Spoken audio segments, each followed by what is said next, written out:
Aloha, friends. This is Brian Gossett with GM Sports Media, and this is Game Time with the Goss, powered by Grey Wolf Promotions. Today's episode and every episode is powered by Grey Wolf Promotions. Need the best swag for your next high school sports season and playoff run? End your search and turn to Grey Wolf Promotions today. Located in Hearst, Grey Wolf caters to everyone across the DFW Metroplex and across the state. T-shirts, hats, bags, and more. Grey Wolf Promotions has the best merch for your favorite high school team. Serving you for over 30 years, contact Grey Wolf today, 817-868-9653. That's 817-868-9653, or email sales at greywolfpromotions.com. My man Bill Webb and his staff will take care of you this season.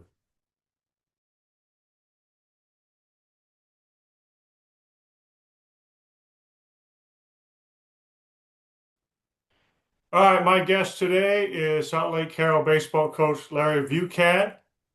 He's got his Dragons in the area around after taking down Boswell in 3 games during by-district. The Dragons will take on Midland High starting Thursday in Grayford, Texas. Larry, welcome to the show. Hey, thanks for having me. Appreciate it. All right, so kind of take me back to that Boswell series, 3 game set. Your pitching staff did a great job. Game one, AJ, uh, I'm not even going to say his Burnett. name, but AJ, Yeah. extra innings, 8 innings, 15 strikeouts, and then game three, Jackson Smith, Gavin Morris combined for a no-hitter, 8 Ks to win game three. Talk about that series and beating Boswell. Well, I think it was a tough series. I think they had great pitching too. If you look on the other side of the line, the margins are pretty narrow on that. And but AJ Burnett did an incredible job. Obviously going the distance in game one and had an electric fastball that night on the road in front of a raucous crowd at Boswell. And I thought he handled the pressure. He was able to really locate his off speed, which gave him an advantage and kind of messed up the hitters for Boswell as far as the timing standpoint, and then they just couldn't catch up to the fastball. In game three, I thought, and again, Bonnet is a sophomore. And so going into game three, we knew that we had junior Jackson Smith going, and we knew early on that his curveball was not there. He didn't have a feel for it, and so we relied on the fastball and the changeup. And his ability to spot the changeup in negative counts was incredible. And so that really was what kind of kept Boswell hitters off balance. And then Gavin Morris with the nasty split finger that he has comes out of that window, looks like a fastball, and then just disappears. And so he had 2 innings of relief, and then the combined no hitter was pretty great in a big situation with all the stakes of a game three. Can you talk about bouncing back from that game two loss? Because we've seen it so many times, even though a team drops game one, they come back and win two. Yeah, you worry about that. The momentum typically shifts, right? And then the fact that we lost it at home, Brian, was a big deal. We felt pretty secure we were going to be able to close them out at home. And to Boswell's credit, they bounced back. They're the district champions. Obviously, they were the favorite in the series based on records and everything else. And so they showed their spirit, man, and they got after Bo Kuhn, who was our starting pitcher that day, and put up a couple early on, and then kept the momentum going. And we were unable to really, we came back, but we were unable to really get the big hit late, and that's a credit to them. So you're right, that momentum usually shifts, and then you go play at a neutral spot, and 9 out of 10 times you'll find that the team that wins game two wins out the series, and so a little worried about that, but our kids stepped up and. I always call it the ghost of the program at Southlake kind of stepped in and did its thing.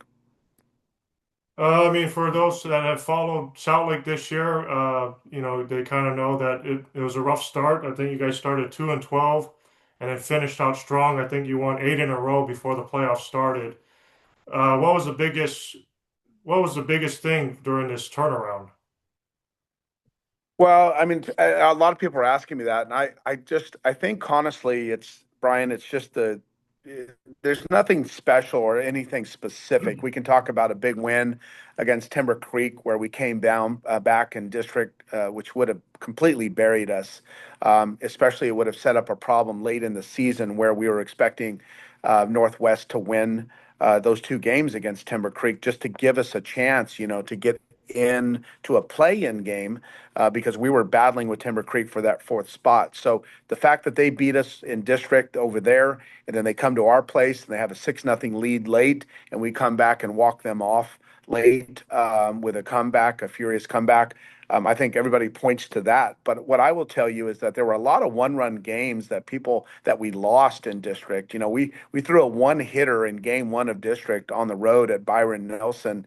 Um, AJ Bennett threw a one hitter. The only hit he gave up in the entire game was a grand slam to Sebastian Castillo, who's one of the better players in the state of Texas. And so, we lost that game. We had a great game against Keller at home where, they're the district champions, big rivalry, and we had them on the ropes. We were literally one pitch away from winning that game, and it turned on us. And so, the margins, that's what I mean by the margins. If I'm really reflecting back and being honest about it, the only difference is some things went our way that changed it because we were in those games, which we had the 8-game losing streak. And even going back to the tournaments in California, playing that kind of competition, we were in games. There was a couple blowouts, the Harvard Westlake, which is one of the top two teams in the country this year, these kind of things. But we just really, the ball didn't find the glove when we needed to. It found the outfield dirt, or we just couldn't get the big hit with situations.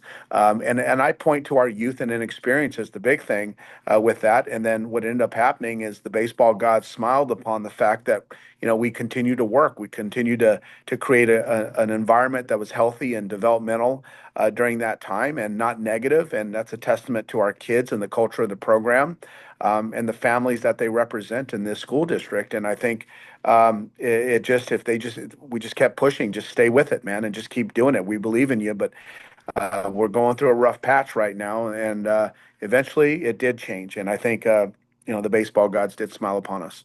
Yeah, I was going to point out you're non-district. As long as you've been there, you've always played some of these tough tournaments, tough teams, most of which are even out of the state. So even though your record didn't show it, you guys were playing some tough competition. Yeah, no doubt. I mean, I know you're a historian as well and a great journalist and so forth. You probably can remember the 2019 season, which we went back to back in state championships. But in 19, people forget we started 2-9. I mean, we were down and out even then, and then we rattled off something in a row, and we continued the streak, the playoff streak, where we didn't lose a playoff game for like 3 years. I mean, we didn't lose one game for 3 years, and so I think that 19 team had lost everybody, kind of similar to this year's team from last year, and they finally got hot, started to believe, and then rattled off and got to the state championship game and won by the biggest margin in UIO history. I think the final Yeah. score in the state championship game was a 17-0 or something like that. So, I'm not saying or making a comparison that this team is going to be that. We have a long way for that, obviously. But I will tell you that by playing that kind of competition, which is what you asked, I think it builds up while you do, sometimes take your lumps. You do realize, man, we've seen the best of the best, and there's not better than this. And so we've survived, and nobody's going to overwhelm us. We're not going to show up to a ballpark and be overwhelmed by a team or a pitcher on the mound.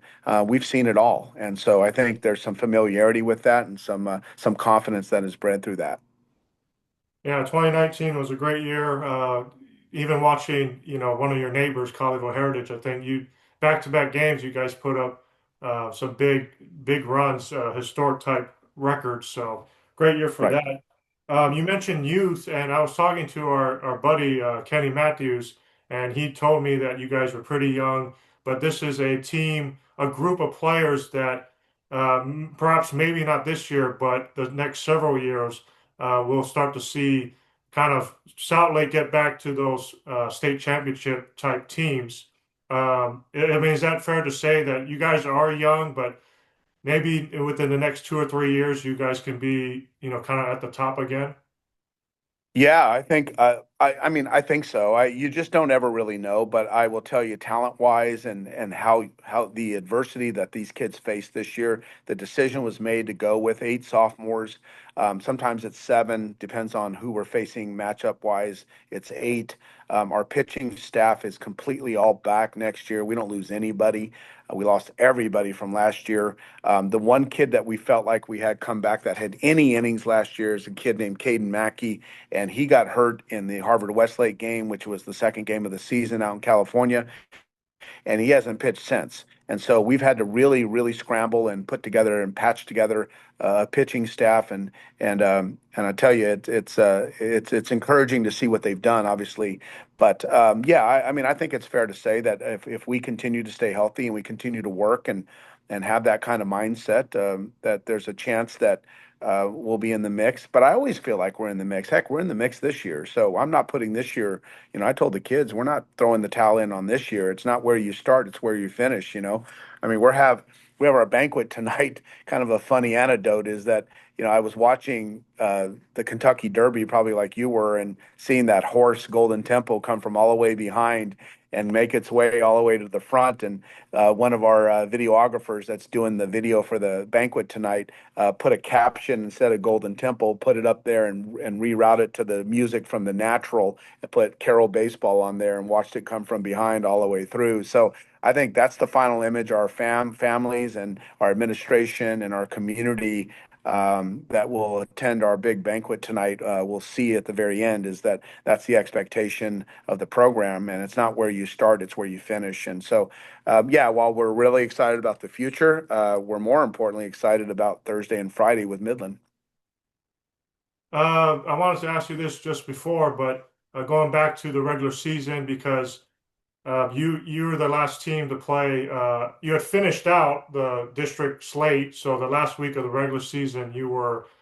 I mean, you had a game or two, but you weren't playing district. You were done with district. So now you're waiting. You're on needles, waiting for Timber Creek because Yeah. Timber Creek can sweep and take over, or they can tie, and you guys have a play-in. So, I mean, were you able to get to both? I don't think you could get to the first game because I think you're playing Liberty Christian. But I mean, did you watch both games? Did you go to both games? We saw both because we played Liberty Christian on Wednesday, and the Timber Creek at Northwest game was on Tuesday, as most district games are. So we watched it on Tuesday and unfold. And Coach Stone and Coach Gibson, who are, as you guys are incredible baseball coaches. Gibson, 31 years at Bell, and Coach Stone over at Hebron for 28 years as head coach. Those two are on my staff, and we went out to watch the game at Northwest, and I got so nervous in the fifth inning that Timber Creek had loaded the bases, and I was like, I can't watch this. And I got in the car and left and went back home to Flower Mound, and then turned off my phone because I didn't want to hear anything about it until I took a shower and was ready to go to bed.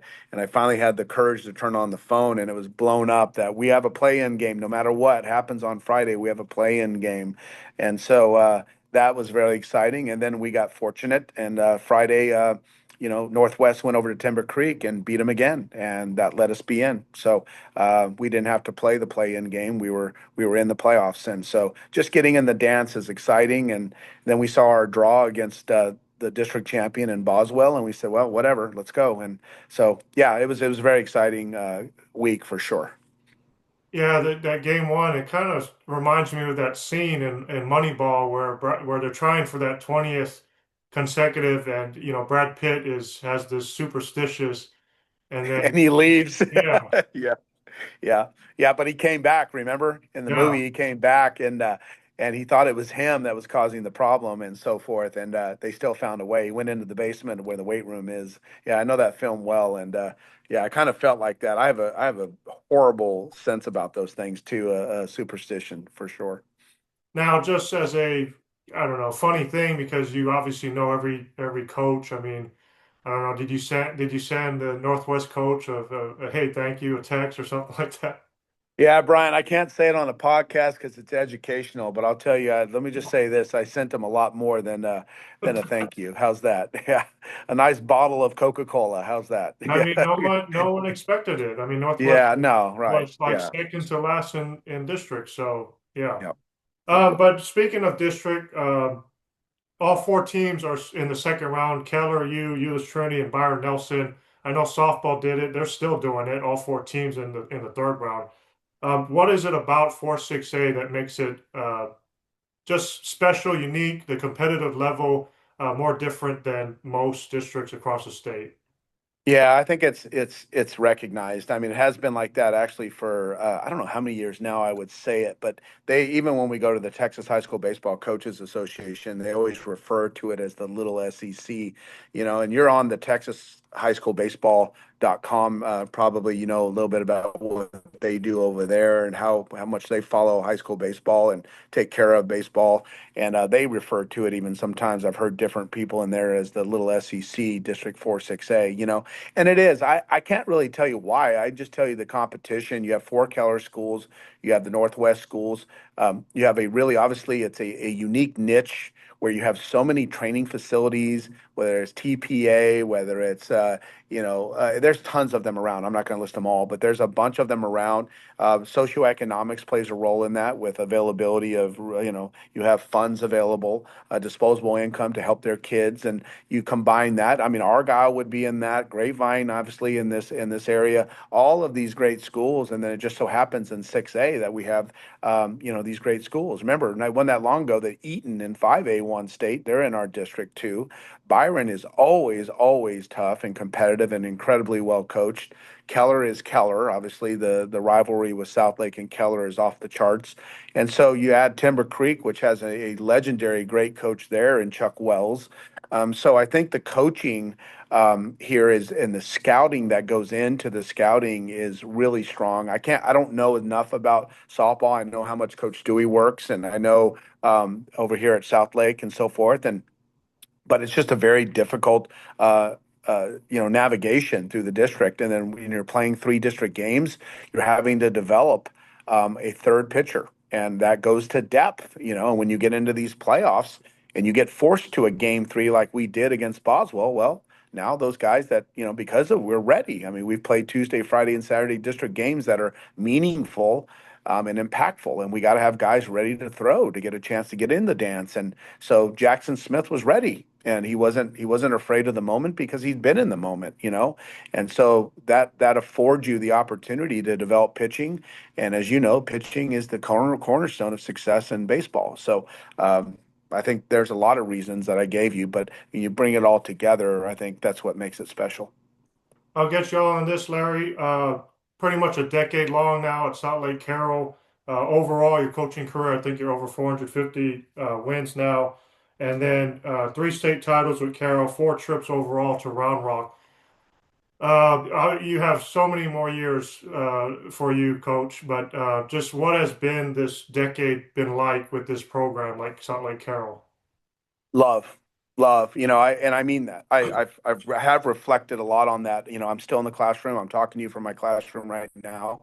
Here in about 2 minutes, my AP psychology class will be walking in at the interchange of the bell, and so I think it's just love. Yesterday, I had a text from somebody I hadn't seen in 6 or 7 years that played for me when I was the pitching coach with South Lake Carroll and Larry Hughes, Kenny Hill. Kenny Hill texted me, said he was out here. He's a running backs coach at Arkansas State. He texted me and said, "Hey, coach, I'm in the lobby. Would like to see you." So I walked over there and said hello, gave him a hug, had a 20-minute conversation with him. And it's just the connection to Carroll and Dragons. And, I just, it's hard to fathom ever leaving this and going somewhere else. Um, and even in the opportunities that I've had, it's a connection that is deep. My son graduated here. The community has been great to my family. It's a special place in my heart, and it is a special place anyway.